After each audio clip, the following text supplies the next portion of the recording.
L की power 3, बोलो समझ आ रही कि नहीं, अपॉन टेम्परेचर को क्या बोलते हैं, थीटा।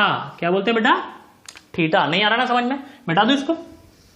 चलिए भाई बहुत अच्छी बात है, ये तो इतना समझ में आ गया।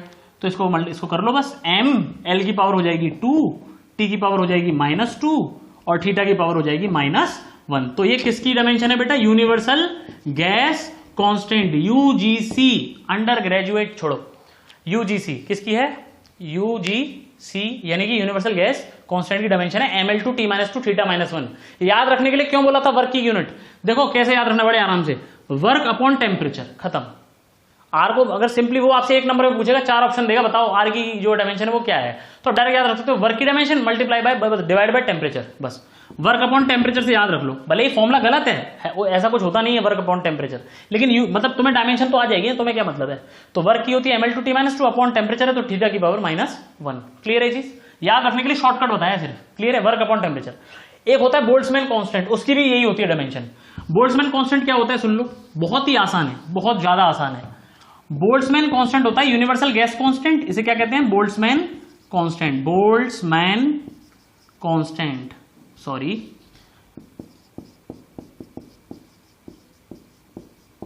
Boltzmann constant. क्लियर है चीज, तो इसका क्या है, upon Avogadro number. Avogadro number तो आप जानते हो 6.022 इंटू 10 की पावर 3, इसको क्या बोलते हैं, 10 की पावर 23, इसको क्या बोलते थे, ये है एवोगैड्रो नंबर। क्लियर है, अब किसी भी नंबर की कोई डायमेंशन होती नहीं है, आपको पता है, बता चुका हूं, बस ये देखो आर की क्या डायमेंशन आ जाएगी, यही है ml2 t-2 थीटा की पावर -1। नंबर की कोई डायमेंशन होती नहीं है, क्योंकि एवोगैड्रो नंबर मतलब प्योर नंबर, नंबर की कोई डायमेंशन नहीं होती। बोलो समझ में आएगी नहीं ये चीज, पक्की बात है। चलें एक दो चीजें और देख लें किस किस की डायमेंशन नहीं होती, ठीक है। तो दोनों इंपॉर्टेंट है, बोल्ट्जमैन कांस्टेंट और यूनिवर्सल गैस कांस्टेंट, इनकी डायमेंशन आपसे पूछ सकता है, आपको याद रखना चाहिए ml2 t-2 थीटा -1। बोलो पक्का समझ में आया, आगे बढ़ जाऊं, पक्की बात। शॉर्ट ट्रिक क्या याद रखने की, वर्क अपॉन टेम्परेचर करके याद रख लो, वर्क मतलब ml2 t-2 अपॉन टेम्परेचर मतलब थीटा से शो करते हैं। क्लियर है चीज, चलिए भाई देखिए, एक क्वांटिटी होती है स्ट्रेन, क्या होती है स्ट्रेन, इसकी कोई डायमेंशन नहीं होती, इसकी डायमेंशन है 1। स्ट्रेन की डायमेंशन क्या आती है बेटा, 1 आती है, सिंपली 1 ऐसे लिख देते हैं, सिंपल 1। या आपको इसको कैसे भी लिख सकते हो, m की पावर 0, l की पावर 0, t की पावर 0, थीटा की पावर 0, किसी में कुछ नहीं, ठीक है। स्ट्रेन क्या होता है, change in length upon length. जैसे सपोज करो स्प्रिंग थी, क्या थी, स्प्रिंग है सपोज, इसकी लेंथ थी सपोज l थी, कितनी थी सपोज l। अब l लेंथ थी इसकी, मैंने इसे खींच दिया, खींच के मैंने इसे कितनी बढ़ा दी पता है, मैंने इसकी डेल्टा l बढ़ा दी, कितनी बढ़ा दी, डेल्टा l। तो change in length upon original length, original length कितनी थी l, मैंने इसको बढ़ा दिया, तो चेंज कितना हुआ, डेल्टा l। इसको कहते हैं स्ट्रेन, क्या कहते हैं इसको, स्ट्रेन, है ना। ऐसे किसी का वॉल्यूम बढ़ाना, जैसे बलून है एक, तो बलून का जो भी वॉल्यूम है मैंने उसको दबा दिया तो उसके वॉल्यूम में कुछ चेंज हो जाएगा, थोड़ा मोड़ा जो भी चेंज होगा, डेल्टा वी हो गया सपोज चेंज, तो इसे कहेंगे वॉल्यूमेट्रिक स्ट्रेन। क्या कहेंगे, वॉल्यूमेट्रिक, यानी वॉल्यूम वाली स्ट्रेन है ये, इसे कहते हैं लॉन्गिट्यूडनल स्ट्रेन, ठीक है। तो इस तरीके से, तो स्ट्रेन की कोई यूनिट नहीं है, देख लो क्यों भाई, इसकी यूनिट क्या होगी, मीटर्स, इसकी भी क्या होगी, मीटर्स, तो मीटर से मीटर कैंसिल हो जाएगा, या इसकी डायमेंशन क्या होगी l, और लेंथ की डायमेंशन क्या होती है l, तो l से l कैंसिल, मतलब कुछ नहीं, डायमेंशन लेस। क्लियर है, सो स्ट्रेन इज डायमेंशन लेस, याद रखेंगे ये बात, स्ट्रेन की कोई डायमेंशन नहीं होती, पक्की बात है। अब मैं आपसे पूछूं रिलेटिव डेंसिटी, क्या पूछूं, रिलेटिव डेंसिटी। रिलेटिव डेंसिटी क्या होती थी, density of a substance, density को आप अब तक तो डी लिखते आए हो, लेकिन अब आदत डालो रो लिखने की, क्या लिखने की आदत डालो, रो लिखने की, इसको बोलते हैं RHO रो। क्लियर है, ग्रीक लेटर है। चलिए भाई, तो रो लिखने की आदत डालो, density of substance upon density of water at 4 degree Celsius, density of any substance upon density of water at 4 degree Celsius. खैर भाई, डेंसिटी की जो भी डायमेंशन होती है, डेंसिटी की डायमेंशन क्या आई थी, याद करो, ml-3 आई थी कि नहीं, ml-3, तो ml-3 ये और नीचे भी ml-3, क्योंकि ऊपर भी डेंसिटी नीचे भी डेंसिटी, तो क्या हो जाएंगे आपस में, कैंसिल हो जाएंगे, 1 आएगा, यानी रिलेटिव डेंसिटी की भी कोई डायमेंशन नहीं होती। बोलो पक्का समझ में आ रहा है कि नहीं, अरे पक्की बात है, पक्का समझ में आ रहा है बेटा। चलें और सुनो, रिफ्रैक्टिव इंडेक्स याद है, refractive index sin I upon sin R, refractive index, refractive index की भी कोई डायमेंशन नहीं होती। आपने देखा तो है, जैसे लिखते हैं ना कि जो ग्लास का जो रिफ्रैक्टिव इंडेक्स है वो है 1.5 है, उसमें कुछ देखा आपने आगे लिखा हुआ मीटर्स वीटर्स, कुछ नहीं होता, मतलब कोई यूनिट नहीं है तो कोई डायमेंशन भी नहीं है। क्लियर है ये चीज, कोई डायमेंशन नहीं है। क्लियर है ये चीज, पक्की बात, याद रहेगी, ठीक। जो सप्लीमेंट्री क्वांटिटीज है हमारी, चाहे वो प्लेन एंगल हो, चाहे वो कौन हो, प्लेन एंगल हो, और चाहे वो सॉलिड एंगल हो, उनको भी हमने कोई डायमेंशन नहीं दी। अब आप देख रहे हो कि भाई 7 फंडामेंटल क्वांटिटीज थी, जब हमने फंडामेंटल क्वांटिटीज में से ही नीचे वालों को डायमेंशन प्रोवाइड नहीं की हमने, तो इन्हें क्यों करेंगे हम, पागल है क्या? ठीक है, तो प्लेन एंगल की भी कोई डायमेंशन नहीं है, और भले इनकी यूनिट्स होती हैं, इसकी यूनिट है, क्या यूनिट है इसकी? रेडियन, और इसकी क्या यूनिट है? स्टेरेडियन। क्या यूनिट है? स्टेरेडियन। लेकिन दोनों की कोई डायमेंशन नहीं है। तो ध्यान से सुन लीजिए, आपसे पूछा जाए कि अगर किसी चीज की यूनिट नहीं है, बहुत ध्यान सुनिए, स्टेटमेंट बता रहा हूं मैं, क्वेश्चन है ये, अगर किसी चीज के पास यूनिट नहीं है तो क्या उसकी डायमेंशन भी नहीं होगी? 100% नहीं होगी। अगर यूनिट नहीं है तो डायमेंशन भी नहीं होगी। समझ में आ रही बात? अरे जब यूनिट ही नहीं है तो डायमेंशन कहां से आई भाई? डायमेंशन में क्या है भाई? डायमेंशन कैसे आती है? MLT -2 ऐसी तो होती है, मतलब किलोग्राम मीटर सेकंड आ रहा है ना। जब यूनिट ही नहीं है, किलोग्राम मीटर सेकंड ही नहीं है, तो डायमेंशन कहां से आ गई? यानी अगर यूनिट नहीं है तो डायमेंशन नहीं होगी, ये बात सच है। यूनिट नहीं है तो डायमेंशन भी नहीं होगी। तो लिख सकते हैं आप इसे, quantity which has no units also have no dimensions, also have no dimensions. Clear है? क्वांटिटीज जिसमें यूनिट नहीं है उसकी डायमेंशन भी नहीं होती। ठीक है, अगला स्टेटमेंट, अगला statement, quantity without dimensions, quantities without dimensions may have units, may have units. Quantity जिसके पास डायमेंशन ही नहीं है लेकिन उसके पास यूनिट हो सकती है। उल्टा मतलब उल्टा सही नहीं है, जो स्टेटमेंट अभी लिखाया था उसका उल्टा सही नहीं है। तो देखिए, ये जो क्वांटिटीज आप देख रहे हैं ये विदाउट डायमेंशंस है, मतलब इनकी कोई डायमेंशंस तो नहीं है लेकिन इनकी यूनिट्स हैं, रेडियन और स्टेरेडियन। बोलो समझ में आया? क्लियर है? अच्छा, अगर कोई कांस्टेंट है, अगर जो कोई कांस्टेंट है अगर कोई चीज, तो क्या उसकी डायमेंशन होगी? श्योर नहीं है, हो भी सकती है नहीं भी हो सकती है, हो भी सकती है और नहीं भी हो सकती। जैसे एवोगैड्रो नंबर क्या है? एक कांस्टेंट है, Avogadro number is a constant, इसकी कोई डायमेंशन नहीं होती। लिख लीजिए Na, Na लिखते हैं तो इसका क्या मतलब है? एवोगैड्रो नंबर, इसकी कोई डायमेंशन नहीं है। ठीक है, ये Avogadro number is a constant. Avogadro number क्या है? कांस्टेंट है, इसकी कोई डायमेंशन नहीं है। और मैंने आपको पढ़ाया बोल्ट्जमैन कांस्टेंट, उसकी डायमेंशन थी कि नहीं? ml2t - 2 थीटा -1, तो बोल्ट्जमैन कांस्टेंट की डायमेंशन थी। तो कुछ कांस्टेंट ऐसे हैं जिनकी डायमेंशंस हैं, कुछ कांस्टेंट्स ऐसे हैं जिनकी डायमेंशंस नहीं है। बोलो समझ में आ रहा है कि नहीं? अरे पक्की बात है जो बता रहा हूं मैं। तो आज हमने कुछ डायमेंशन पढ़ी है, अगले लेक्चर में हम और भी डायमेंशंस पढ़ेंगे, लेकिन उसके साथ ही मैं आगे भी इसको कंटिन्यू कर रहा हूं। ठीक है, तो लिखिए जरा आगे। देखिए, अब मैं आपको एक प्रिंसिपल ऑफ होमोजेनिटी पढ़ा रहा हूं। अभी डायमेंशन खत्म नहीं हुए, सारे नहीं करवाए मैंने, आज कुछ ही करवाए हैं, कुछ अगले लेक्चर में कराऊंगा ताकि आपको थोड़े थोड़े करके याद हो जाए। क्लियर है? चलिए, अभी बचा हुआ आपका हीट कंडक्टिविटी का बचा हुआ है, 2-4 और बचे हुए हैं। ठीक है, विस्कोसिटी का बचा हुआ है, वो इंपॉर्टेंट है। ठीक है, अगले लेक्चर में 2-3 इंपॉर्टेंट और कराऊंगा, ध्यान से देखिए। अब बात करेंगे प्रिंसिपल ऑफ होमोजेनिटी की, तो लिख लीजिए POH, आप पूरा लिख लीजिए चाहे तो, principal of homogeneity, homogeneity. Clear है? प्रिंसिपल ऑफ होमोजेनिटी क्या है भाई? क्या कहता है ये? बहुत ध्यान समझिएगा। अगर मैं आपसे कहूं कि A + B = C - D, ऐसा मैं आपसे कहता हूं, बहुत ध्यान सुनिएगा। इसका मतलब क्या है? इसका मतलब क्या है कि डायमेंशन ऑफ A और डायमेंशन ऑफ B सेम है। क्यों? क्योंकि भाई एक बात बताओ, मैं आपसे कहूं कि 2 pen + 3 marker, 2 pen + 3 marker, pen मतलब वो लिखने वाले पेन, और ये मार्कर ये वाला, = हाउ मेनी मार्कर्स? तो 3 ही रहेगा, क्योंकि मार्कर में आप पेन को ऐड ही नहीं कर सकते। तो अगर कोई चीजें ऐड कर रहे हो आप, तो जरूरी क्या है? उनकी यूनिट सेम होनी चाहिए। नहीं आ रही बात समझ में? मतलब उनकी डायमेंशंस भी क्या होनी चाहिए? सेम। बोलो समझ आ रहा है कि नहीं? क्लियर है? उनकी डायमेंशंस क्या होनी चाहिए? सेम। तो आप अगर कुछ चीजों को ऐड कर रहे हो या सब्ट्रैक्ट कर रहे हो तो उनकी डायमेंशन सेम होना जरूरी है। मल्टीप्लाई और डिवाइड में ऐसा होना जरूरी नहीं है, मल्टीप्लाई डिवाइड किसी को भी कर सकते हैं। ठीक है, मतलब जैसे लेंथ को टाइम से मल्टीप्लाई किया जा सकता है, ठीक है, लेंथ को टाइम से डिवाइड किया जा सकता है। वेलोसिटी चाहिए तो करना पड़ता है ना, लेंथ को टाइम से डिवाइड, मीटर/सेकंड। डिवाइड मल्टीप्लाई कर सकते हो, एक अलग चीज है, लेकिन प्लस माइनस में तभी हो सकता है प्लस माइनस जब क्वांटिटी सेम हो। क्वांटिटी सेम हो मतलब, क्वांटिटी सेम हो मतलब दोनों की डायमेंशंस क्या हो? सेम। बोलो मेरी बात समझ में आई कि नहीं आई? पक्की बात है। मतलब अगर मैं आपसे कह रहा हूं कि मैं 2 क्वांटिटीज को प्लस कर रहा हूं तो आप समझ जाओगे, अच्छा इसका मतलब A की डायमेंशन और B की डायमेंशन सेम है, तभी तो प्लस कर पा रहा हूं मैं। ऐसे ही सब्ट्रैक्ट कर रहा हूं तो C और D की डायमेंशन सेम है, मतलब जो C की डायमेंशन है वही D की डायमेंशन है, और जो A की डायमेंशन है वही B की डायमेंशन है। अब एक और मजे की बात, ये आपस में भी बराबर है सबके सब। कैसे भाई? Suppose 2 markers + 3 markers = 5 markers. भाई मार्कर्स, इनका आंसर मार्कर्स में आएगा, इनका आंसर भी मार्कर्स में ही तो आएगा, तभी तो मार्कर = मार्कर हो पाएगा। बीच में इक्वल लिख रहा है ना, इक्वल लग रहा है, मतलब जो इनकी क्वांटिटी, जो भी ये क्वांटिटी है वही ये क्वांटिटी है। अगर ये लेंथ है तो वो भी लेंथ है, ये फोर्स है तो वो भी फोर्स है। समझ पा रहे हैं कि नहीं? ऐसा थोड़ी कि 5 सपोज ले लिखा होगा 5 काओ, ध्यान सुनिएगा, 5 काओ प्लस 2 काओ, 5 और 2 कितना होता है 7, 5 काओ प्लस 2 काओ, 5 और 2 कितना होता है 7 इज इक्वल टू देखिए 9 बफेलो माइनस 2 बफेलो। बहुत ध्यान सुनिएगा, 5 प्लस 2 7, 9 माइनस 2 7, तो 7 तो 7 के बराबर है, ठीक है, लेकिन काउज और बफेलो में तो डिफरेंस रह गया कि नहीं। तो अगर ये इक्वल बीच में आ रहा है, मतलब ये और ये चीज इक्वल होना चाहती है, तो इसको काओ ही होना पड़ेगा, दोनों काओ का हो या दोनों बफेलो बफेलो हो। मेरी बात समझ आ रही है? तो देखिए अगर हम किसी क्वांटिटी को इक्वेट करते हैं, क्या करते हैं, इक्वेट, तो दोनों की डायमेंशन क्या होनी चाहिए, सेम होनी चाहिए। एंड ऐड कर रहे हैं तो भी सेम क्वांटिटी होनी चाहिए दोनों। क्लियर है? तो लिखिए प्रिंसिपल ऑफ होमोजेनिटी क्या कहता है, लिखिएगा जरा ध्यान से, लिखिए same quantities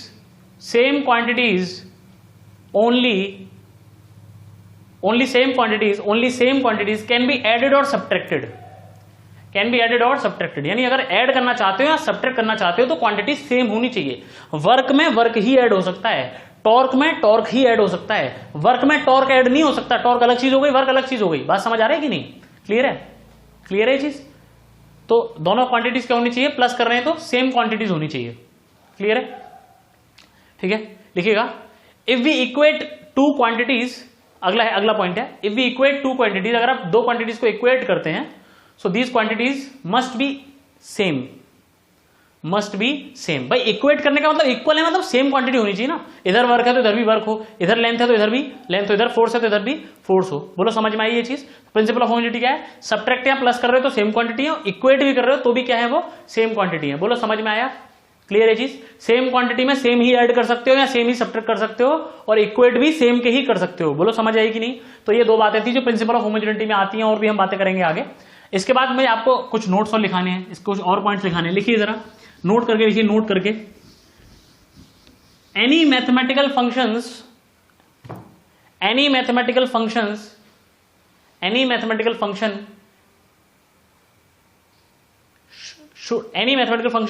have no dimension in its input और output, पहले लिख लो फिर समझाऊंगा। इन इट्स इनपुट और आउटपुट, किसी भी मैथमेटिकल फंक्शन के इनपुट या आउटपुट में डायमेंशन नहीं होनी चाहिए। क्लियर है? इस बात का मतलब क्या है, ध्यान से समझ लें। जैसे मैं आपसे कहूं, सपोज करिए, अच्छा एक बात बताओ, जैसे मैं कहूं sine theta is equal to Y, sine theta is equal to Y, sine theta का मतलब एक वाई है, एक फंक्शन है वाई, साइन फंक्शन है साइन थीटा, वाई को मैं कह रहा हूं साइन थीटा, तो थीटा डालेंगे तो क्या मिलेगा, वाई मिलेगा। समझ लो, जैसे मैं कहूं साइन के अंदर मैंने डाल दिया 30 डाल दिया, और साइन 30 की वैल्यू क्या मिली मुझे, हाफ, साइन 30 हाफ होता है, तो इनपुट क्या है, 30 डिग्रीज, और आउटपुट क्या मिला, आउटपुट मिला हाफ एक नंबर है, नंबर की कोई डायमेंशन नहीं होती, पता है ना सबको, और ये एक एंगल है, एंगल की भी कोई डायमेंशन नहीं होती।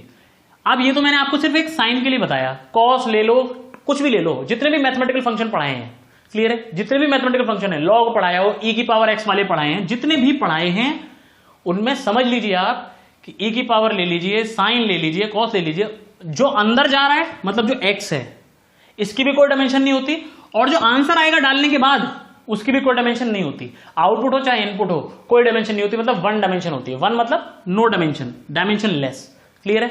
बोलो अभी और अच्छे क्वेश्चन से समझ में आएगा तुमको, किससे समझ में आएगा, क्वेश्चन से। अब जरा मेरी बात को, क्वेश्चन को देखिए जरा, अब ये जो दो पॉइंट मैंने ऊपर बताया भी आपको, एक प्रिंसिपल ऑफ होमोजेनिटी और ये मैथमेटिक्स वाला, क्लियर है, इसको जरा ध्यान से समझिए, बहुत ध्यान से देखिएगा।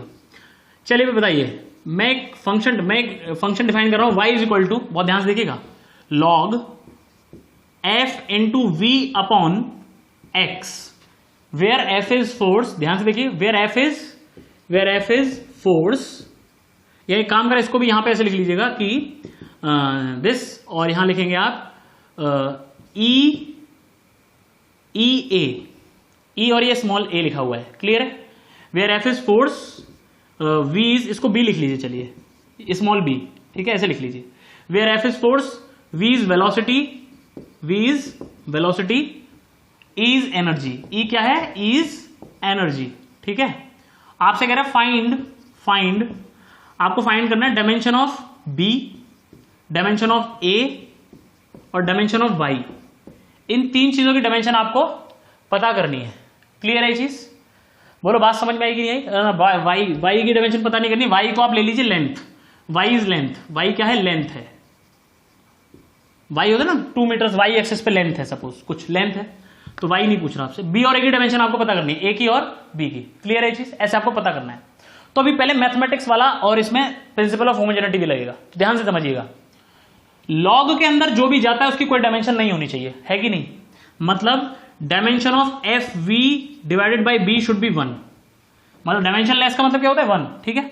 तो इसका क्या मतलब, वो ध्यान से समझिए कि फोर्स इनटू वेलोसिटी की जो डायमेंशन है और बी की डायमेंशन सेम आनी चाहिए, उसको उधर भेज दो, डिवाइड में मल्टीप्लाई में चला जाएगा। क्लियर है भाई, इन दो इसकी डायमेंशन सेम होगी तभी तो कैंसिल होकर 1 आएगा आंसर, ऐसे समझ लो, ठीक है। फोर्स की डायमेंशन क्या होती है, mlt-2, वेलोसिटी की क्या होती है, lt-1, सबको मालूम है, फोर्स mlt-2, वेलोसिटी lt-1, यही होगी बी की डायमेंशन, बस मल्टीप्लाई कर दीजिए आंसर आ गया। ये हो गया ml2 t⁻³ ml2t-3, that's it. तो इसका आंसर आ गया तुम्हारा ml2t-3। बोलो पक्का समझ में आया कि नहीं? क्लियर है ये चीज, पक्की बात है, बहुत अच्छे, ठीक है। चलिए एक पार्ट सॉल्व हुआ, अब जरा ए को देखिए, किसको देखिए आप जरा, ए वाले को। अच्छा आप जानते हो लॉग के अंदर कुछ जाएगा तो उसकी कोई डायमेंशन नहीं होती, और लॉग जाने के बाद जो आंसर आएगा इसका लॉग का, उसकी भी कोई डायमेंशन होने वाली नहीं है। मान लो इसका आंसर आया, जैसे सपोज एक्स आंसर आया, तो इस एक्स की कोई डायमेंशन नहीं होगी। इस पूरे लॉग को मैं क्या बोल देता हूं, लॉग के अंदर जो भी गया इसके बाद क्या आंसर आया, सपोज एक्स आया सपोज, तो एक्स की कोई डायमेंशन नहीं होगी, हम जानते हैं। अच्छा भाई डायमेंशन नहीं है तो हम इसे हटा भी सकते हैं, क्योंकि हम डायमेंशन देख रहे हैं, जब नहीं है तो हटा दो, और तुम्हें रखनी है तो रख लो, मुझे कोई दिक्कत नहीं है। अच्छा भाई अब मुझे किसकी डायमेंशन निकालनी है, ए की डायमेंशन। तो देखो मैं क्या कहूंगा भाई, ये दो चीजें इक्वेट करिए मैंने, E multiply by A multiply by X is equal to Y, है कि नहीं? तो जो वाई की डायमेंशन होगी वही इस पूरे की डायमेंशन होगी, क्योंकि मैंने अभी आपको प्रिंसिपल ऑफ होमोजेनिटी में क्या बताया कि अगर दो चीजों को इक्वेट किया जा रहा है तो उन दोनों की डायमेंशन क्या होनी है, सेम होनी है। क्लियर है? तो dimension of Y is equal to dimension of E A X, बोलो बात समझ में आएगी कि नहीं? तो dimension of Y is equal to dimension of E A X is equal to dimension of E multiply by dimension of A multiply by dimension of X. X की तो डायमेंशन होती ही नहीं है, तो हटा दो इसको। क्लियर है? अब एक चीज लेकिन आपको बता दूं, बहुत ध्यान से देखिएगा, ये तो लिखा हुआ है इक्वेशन, ये क्या लिखा हुआ है, इक्वेशन, और ये क्या लिखा हुआ है, डायमेंशनल इक्वेशन। क्या लिखा हुआ है ये, डायमेंशनल इक्वेशन। तो ऐसे इक्वेशन जब दिखेंगे जहां ब्रैकेट लगे हो तो क्या बोलते हैं उसको, डायमेंशनल इक्वेशन, ठीक है। और इसकी कोई डायमेंशन नहीं तो इसको हटा दो। तो इसीलिए याद रखिएगा कि कई बार जो डायमेंशनल इक्वेशन है वो इक्वेशन से अलग होता है। इक्वेशन में एक्स आ रहा है लेकिन डायमेंशन इक्वेशन में एक्स नहीं आ रहा, क्योंकि एक्स की कोई डायमेंशन ही नहीं है, ठीक है। इसीलिए मैं आपसे हटाने की बात कर रहा था, हटा दो कोई फर्क ही नहीं पड़ेगा, ठीक है। तो y की डायमेंशन क्या है, लेंथ है y, तो मीटर l होती है, लेंथ की क्या होती है l, और e की क्या होती है ml2t-2 मल्टीप्लाई बाय a। तो a की डायमेंशन देखो क्या आई, लेंथ, और अपॉन में ये आ जाएगा, मल्टीप्लाई में ना इधर, तो जाकर डिवाइड हो जाएगा ml2t-2। तो ये तुम्हारा आंसर पूरा बन जाएगा m की पावर -1 l की पावर -1 t की पावर 2। बस इतना ही पूछा हुआ है आपसे, दैट्स इट, खत्म, ठीक है। तो एक बार लगाई प्रिंसिपल ऑफ होमोजेनिटी, ये किससे सॉल्व किया हमने, प्रिंसिपल ऑफ होमोजेनिटी से। प्रिंसिपल ऑफ होमोजेनिटी कहता है dimension of LHS is equal to dimension of RHS। जो इक्वेट वाली बात कही थी मैंने, उसको अगर टेक्निकली बोले तो क्या बोला जाएगा कि dimension of LHS is equal to dimension of RHS। अगर इक्वेट कर रहे हो तो LHS और RHS की डायमेंशन क्या होना जरूरी है, सेम होना जरूरी है। बोलो समझ में आया कि नहीं? और बी का किससे निकाला था, मैथमेटिकल फंक्शन वाली बात से। किससे निकाला था, मैथमेटिकल फंक्शन वाली बात से। बोलो समझ में आया कि नहीं, पक्की बात है। चलिए एक क्वेश्चन और करें, ऐसे ही कुछ एक क्वेश्चन और करें, चलिए भाई करते हैं।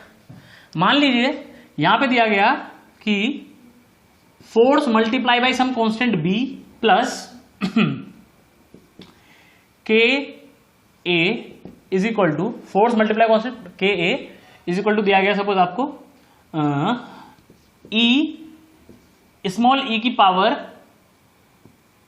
या ऐसे कर लीजिए, इसे कर लीजिए, हाँ ऐसे कर लीजिए कि ई और स्मॉल ई की पावर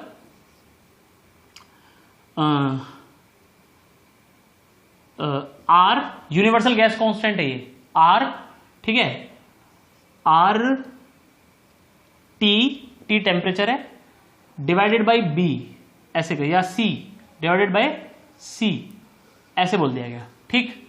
तो ऐसे करके बोला गया, क्या कहा गया आपसे आपसे कहा गया टी है टेम्परेचर, आर है यूनिवर्सल गैस कांस्टेंट, ई है एनर्जी, एफ है फोर्स, एफ क्या है, फोर्स, के है स्प्रिंग कांस्टेंट, के क्या है, स्प्रिंग का कांस्टेंट, ठीक है। अच्छा यहां पे एक और लगाना पड़ेगा हमें, एक और लगाना पड़ेगा, डी लगा लीजिए यहां पे, या चलिए यही है, ठीक है, इतना ही है। ये स्प्रिंग कांस्टेंट है, बस इतने गिवन है। और पूछ रहा है बताइए फाइंड ए बी एंड सी, ए की डायमेंशन, बी की डायमेंशन और सी की डायमेंशन क्या क्या होगी, आपको फाइंड करना है। क्लियर है चीज, क्वेश्चन समझ में आया? चलिए भाई शुरू करें। पहले आप ट्राई कर लीजिए वीडियो पॉज करके, फिर हम देखेंगे। चलिए भाई पहले लगाएंगे मैथमेटिक्स वाला, मैथमेटिकल फंक्शन वाला। तो ई के अंदर जो कुछ जाएगा उसकी कोई डायमेंशन नहीं होनी चाहिए, मतलब आर टी अपॉन सी की डायमेंशन होनी चाहिए 1। क्लियर है? यानी आर इंटू टी की डायमेंशन वही होनी चाहिए जो सी की डायमेंशन है। बोलो समझ आ रहा है कि नहीं? पक्की बात है, ठीक है। तो आर की डायमेंशन होती है ml/t-2 और थीटा -1, और टेम्परेचर की क्या होती है थीटा, थीटा से थीटा -1 कैंसिल हो गया। क्लियर है? कट गया ना आपस में, तो क्या बचा ml/t-2। तो सी की डायमेंशन आ गई ml/t-2। बोलो पक्का समझ में आया कि नहीं? अरे पक्की बात है, आगे चलें। चलिए भाई अगला क्या कहा उसने, अगला क्या कहा गया, अगला कहा गया कि मतलब सी से हो गए हम फ्री। अब इसे हटा दीजिए क्योंकि इसकी कोई डायमेंशन नहीं होगी। अब तो हमें बेसिकली डायमेंशन देखनी है ना। आपको पता है डायमेंशन फॉर्मूले में क्या बताया था मैंने, डायमेंशन फॉर्मूले में जिसकी डायमेंशन नहीं है उसको हटा दो, कोई फर्क पड़ने वाला नहीं है। ठीक है, ठीक है। सी की तो निकालनी थी इसलिए उसे कंसिडर करना पड़ा, अंदर वाले को सी की तो निकालनी थी ना इसलिए कंसिडर करना पड़ा। बाकी इसको हटा दो मत हटाओ कोई फर्क नहीं है, इसको मैं इसकी जगह में एक्स लिख देता हूं। क्या लिख देता हूं? एक्स। और एक्स मेरा कैसा डायमेंशन लेस। ठीक है। अच्छा भाई अब मैं एक चीज जानता हूं कि फोर्स इंटू बी की जो डायमेंशन होगी वही के इंटू ए की डायमेंशन होगी, क्योंकि दो चीजें तभी ऐड की जा सकती है जब उनकी डायमेंशन क्या हो सेम, क्योंकि वो सेम क्वांटिटी होना जरूरी है। सेम क्वांटिटी होगी तो सेम डायमेंशंस होंगी। क्लियर है? तो सेम क्वांटिटी होना, और जो इनकी क्वांटिटी होगी वही इसकी क्वांटिटी होगी, वही इसकी डायमेंशन होगी। जो ये क्वांटिटी होगी वही ये क्वांटिटी होगी, क्योंकि इक्वेट कर रहे हैं, एलएचएस बराबर आरएचएस। क्लियर है? तो जो इसकी डायमेंशन है वही इसकी डायमेंशन है। क्लियर है? यानी तीनों इक्वेट आ रहे हैं आपस में। अब एक्स की तो कोई डायमेंशन होती नहीं है, तो सिर्फ ई रह जाएगा यहाँ पे। तो ये आ जाएगा के ए और ये आ जाएगा एफ बी। ठीक है। तो अगर आप इन दोनों को इक्वेट करो तो यहां से क्या आ जाएगा आपके पास, ए की डायमेंशन हो जाएगी ई अपॉन के, है कि नहीं? ए इक्वल टू ई अपॉन में आ जाएगा के। ई है एनर्जी तो ml/t-2, और स्प्रिंग कांस्टेंट क्या बताया था, mt-2। भूल चुके हो क्या? स्प्रिंग कांस्टेंट का क्या बताया था डायमेंशन लास्ट लेक्चर में या इसी लेक्चर में? mt-2। समझ आ रहा है कि नहीं? mt-2। तो m से m कैंसिल, t-2 से t-2 कैंसिल, आंसर आया l²। यानी a is nothing but area, a is nothing but area, l²। ऐसे ही b क्या आ रहा है देख लेते हैं जरा।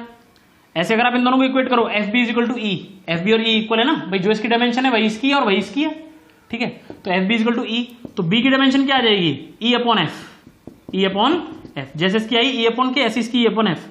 तो ई क्या है, ml/t-2 अपॉन एफ क्या है, फोर्स क्या है, ml/t-2। फोर्स क्या है भाई, ml/t-2। नहीं आ रहा समझ में? ई क्या है, ml/t-2, फोर्स क्या है, ml/t-2। m से m कैंसिल, t-2 से t कैंसिल, t-2 कैंसिल, एक l से एक l कैंसिल। b जो है वो लेंथ है, b एक लेंथ है, a एक एरिया है, और c क्या है, c एनर्जी है, ml/t-2 एनर्जी है, या कुछ टॉर्क भी हो सकता है। ठीक है, एनर्जी है या फिर टॉर्क है। बोलो समझ आ रहा है कि नहीं? तो ये हमारा ये वाला क्वेश्चन हो गया। तो इस तरीके से हम प्रिंसिपल ऑफ होमोजेनिटी और इसका एप्लीकेशन कर सकते हैं। एक क्वेश्चन आपको होमवर्क के लिए देता हूं मैं। ठीक है, लिखिए जरा, लिखिए क्वेश्चन लिखिए। Laplace equation, Laplace's correction,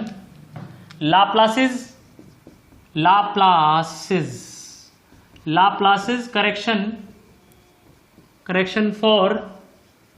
for ideal gas, for gas equation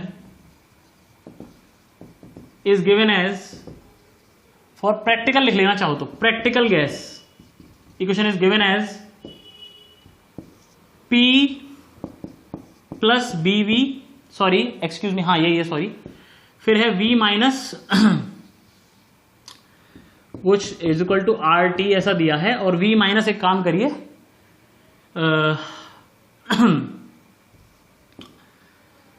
P plus BV और V माइनस A सपोज, या ऐसे है V P प्लस ऐसे नहीं है, A upon V square, P plus A upon V square और V minus B ऐसा ले लीजिए फॉर 1 मोल गैस। ये 1 मोल गैस के लिए, for 1 mole gas, 1 mole gas के लिए ऐसे उसने करेक्शन किया।